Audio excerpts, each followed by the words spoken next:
Opening day of muzzleloading season was a cold and blustery morning, but I was ready to replenish my supply of venison. Just last night, I used the last of my ground venison for a pot of chili.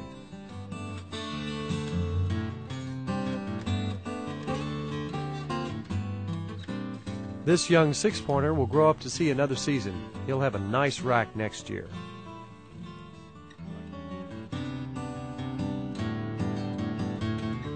But it's not antlers we're looking for today. Here's what we're looking for.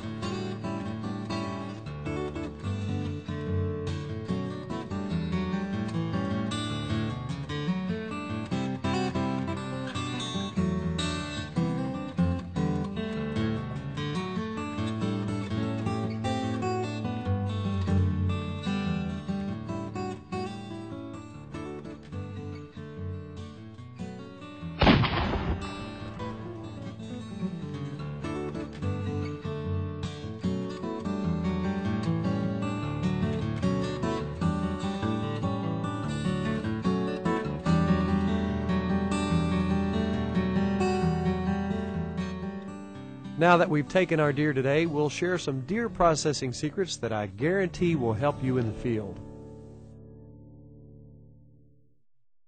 This is not Alex the Butcher. This is Sim Harp. Sim, thanks for being here. You know, the reason you're here today, Sim, is we did a hunt earlier. Right. This is not a 12-point buck. This is not a huge animal. But this is what I hunt for early season, is small doe.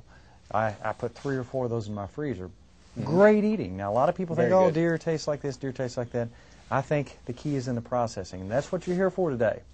You're an old friend of mine, and I have watched you cut up deer several times, but today we're gonna do it on camera and show some people that might be at home and might want to do this themselves. Okay. So, first of all, you got to have your sharp knife. This is about your standard 6-inch boning knife. Nothing too fancy, nothing too expensive. You don't need to spend a lot of money. It holds a good edge. It's easy to work with. But any kitchen knife will do, you know, something good and sharp. What we're trying to show people today is how to do it in their house and keep it simple without having to spend a lot of money. And this is something you can pick up at most any store. 13, 14 bucks? Yeah, 13, 14 bucks. If you want to buy a nice one, maybe 20, 25. Just depends on where you shop. I bought this one in Lexington for about $14. And Sam, for those who might not have sharpened a knife, it's not hard to keep an edge on a knife. Show us, if you will, how to do that. This is just a diamond sharpener. And most knives just need a few licks on each side. Hold it at about a 10-degree angle, run it down, and just hone you a good sharp edge on it. And you might have to do that once during a whole deer, maybe twice. Depends on what kind of knife you've got and what kind of steel. Now, we're not going to have to worry about sharpening the knife too many times because we're not cutting through much bone today. Right. Which is the beauty of the way you cut this deer up. There's not a whole lot of boning out. If you will, let's step over to this animal. Let's take a look at the cut side as opposed to the non-cut side. This is the side we've already done, and as you can see, what's remaining is basically just the bone is left. Everything's been removed without the bone so that when you get it into the refrigerator, you can actually store it a lot easier if you're not ready to process it, and that's what I try to show people how to do. And it's much safer to do it that way because you can hold a constant temperature in the refrigerator if you're trying to let it sit in there for a little while, and you can actually go out and hunt again. Now, you have taken out the loin. Explain what you've taken off here. We took off this section right here. We took off the sirloin tip, and this was the eye round, the top round, the bottom round, and then the sirloin was right in this section. And of course we took off the shoulder, and then the rest of the meat on the deer is basically trim meat. You have some rib meat, and you have some neck meat that comes off, and you can grind that into burger. And then, of course, the tenderloin was right in here. And there's an inside tenderloin that you took out that lays right in here as well. And I try to show people this because they need to do this if they can in the field. And just take a bread bag or a Ziploc with you, and this is the tenderloin right there. And what you can do is just run your knife down one side. We've already taken one out, and then the other side, and they just fall right out. But it's good, fresh meat, but it dries up quickly.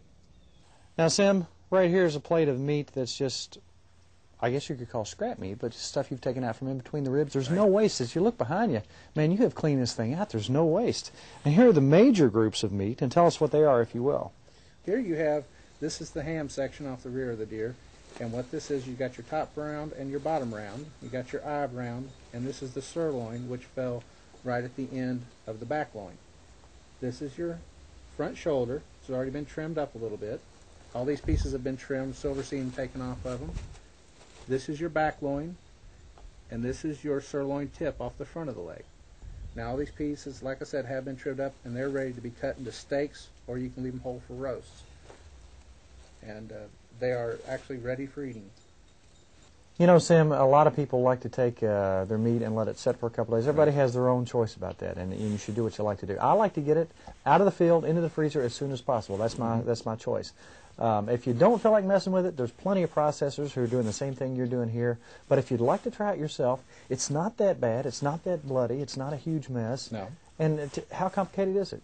It's very simple. It takes someone maybe 1 or 2 times to really start to get the hang of it. After their first, say, 3 or 4 deer, they've got a system worked out. It's not expensive. You'd only need maybe $40 worth of supplies and a grinder if you want, and that, you know, you can pick that up at any hardware store for like $25. You don't need an expensive one. A little hand crank one will work great. Right. All right, let's step over here to the deer, and we're going to actually see how you got these pieces out of that one side. Let's check this out.